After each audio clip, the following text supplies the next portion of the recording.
dia, pessoal! E aí, tudo bem com vocês? Espero que sim. Vocês desculpem aí se a iluminação não estiver muito boa, porque meu celular tá na carga e eu tô fazendo em outro local aqui da minha casa, mas acho que dá pra vocês verem, né? Tudo bem com vocês? Então, vamos iniciar mais um dia, né? Mais uma terça-feira na graça de Deus. Que a paz de Jesus esteja no seu coração. Então, o evangelho de hoje é João, capítulo 3, versículos de 7b ao 15, né? Por que 7b? Muita gente não vai entender, né? É porque quando fala 7b, significa que é metade do versículo para frente, no caso, a primeira vírgula para frente.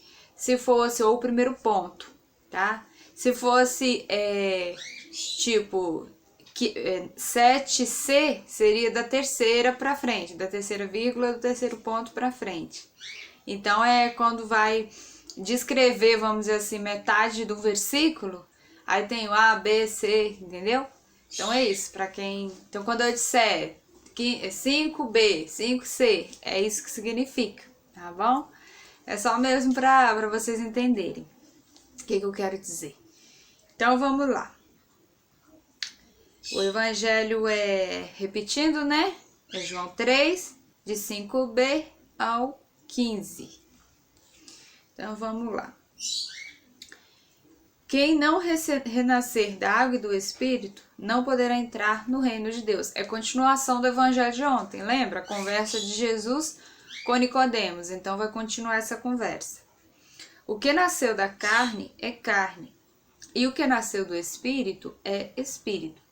Não te maravilhes de que eu te tenha dito, necessário vos é nascer de novo. O vento sopra aonde quer, ouve-lhes o ruído, mas não sabe de onde vem nem para onde vai.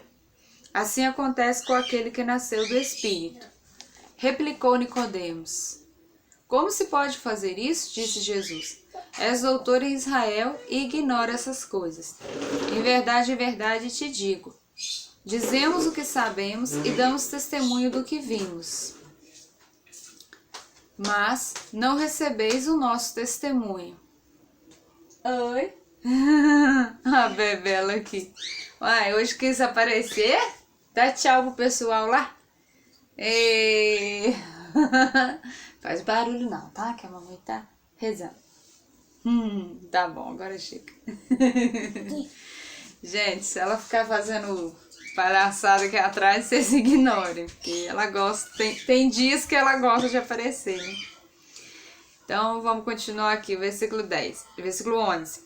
Em verdade te digo, dizemos o que sabemos e damos testemunho do que vimos, mas não recebeis o nosso testemunho. Se vos tenho falado das coisas terrenas e não me credes, como crereis? O lápis. Como crereis que se vos falar das celestiais? Ninguém subiu ao céu senão aquele que desceu do céu, o Filho do homem que está no céu. Como Moisés levantou a serpente no deserto, assim deve ser levantado o Filho do homem, para que todo aquele que nele crer tenha a vida eterna. Palavra da salvação, glória a vós, Senhor. Então, gente, o primeiro ponto que eu quero meditar com vocês é onde, no versículo 8, que ele vai dizer assim: o vento sopra onde quer, ouve-lhes o ruído, mas não sabe de onde vem nem para onde vai. Assim acontece com aquele que nasceu do Espírito. Então, assim, o que eu vejo, o que eu entendo nesse versículo aqui, essa comparação do Espírito Santo com o vento, né? O vento sopra onde quer. O Espírito Santo, ele é comparado com o vento, por quê? Porque assim como o vento, a gente sente a ação dele, a gente sente o contato dele. Né? Se vem um vento em mim, eu sinto ele, porém eu não vejo. Né? Eu sinto a presença do vento, mas eu não vejo com os meus olhos. É impossível ver o vento, ninguém vê o vento. A gente vê que está ventando porque tem uma árvore balançando, né? As folhas estão caindo, as folhas secas, o vento está fazendo com que a árvore balance. Né? Se eu saio, o vento vai bater no meu rosto, então eu sinto. mas eu nunca vi o vento, você também nunca viu, você vê a ação dele. Então é uma comparação muito linda, o Espírito Santo é assim. Sabe, não tem como a gente ver ele, não tem como a gente tocar, não é matéria, como eu toco nessa Bíblia aqui, ó, não é. É algo espiritual, é algo sobrenatural até, né? O Espírito Santo é algo mais do que só invisível, ele é algo sobrenatural, é algo que vem direto do coração de Deus para nossa vida. O Espírito Santo nada mais é que o sopro de Deus na nossa vida, o ar de Deus para nós. Então, por isso é igual o vento, a gente não pode tocar, a gente não pode ver, mas a gente pode sentir.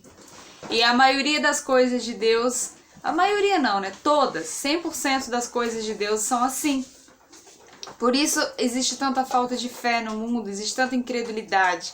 Porque as coisas de Deus, elas são feitas para serem sentidas e não vistas, né? E não tocadas pela matéria. Então, assim, é tudo muito espiritual, é tudo muito invisível aos olhos da carne. Por isso a falta de fé reina no mundo. Porque as pessoas hoje, a gente está vivendo numa geração que se não tocar, se não pôr a mão, não acredita. As pessoas não acreditam em mais nada, gente. As pessoas não acreditam em nada.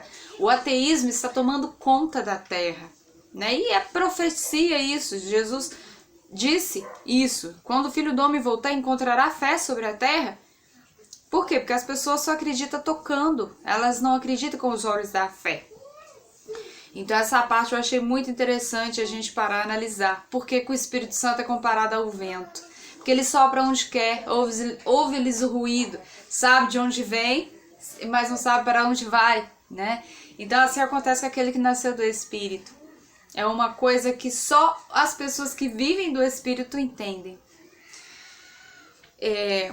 E aí, mais uma parte aqui interessante é quando ele diz que o Filho do Homem vai ser levantado como a serpente no deserto. Aí ele faz uma alusão mesmo já à crucificação, né? Que ele ia ser entregue, levantado na cruz para salvar as pessoas, para salvar a humanidade. Porque se as pessoas não entendem, né, o lado espiritual da coisa, quem sabe ele como homem, morrendo, né, mesmo derramando sangue, as pessoas, mais pessoas poderiam entender a obra de salvação e também se salvar e se converter. Funcionou? Para muitos sim. Né? A morte de Jesus foi o início da igreja, foi o início ali, a igreja católica, apostólica romana, ela foi fundamentada ali, na cruz de Cristo. Então, assim, funcionou, né? Porém, muitos naquela época não quiseram reconhecer, nem mesmo vendo o que Jesus tinha feito pela humanidade, e muitos hoje ainda não reconhecem, né? Querem tirar o mérito de Cristo, querem colocar Jesus como um homem normal. Então nós temos que tomar muito cuidado com isso. Por quê? 2000 anos passaram, 2021 anos se passaram da morte de Cristo, que Jesus foi levantado na cruz. E muita gente já está desesperada achando que não existiu não. Uns falam que Jesus não existiu, outros falam que Jesus existiu, mas era simplesmente um profeta. Não. Erradíssimo. Não vamos deixar nossa fé morrer, gente. Jesus não é um profeta somente. Claro, ele é um profeta por excelência, mas ele é o Filho de Deus. Nunca permitam que coloquem na sua cabeça o contrário disso, sabe?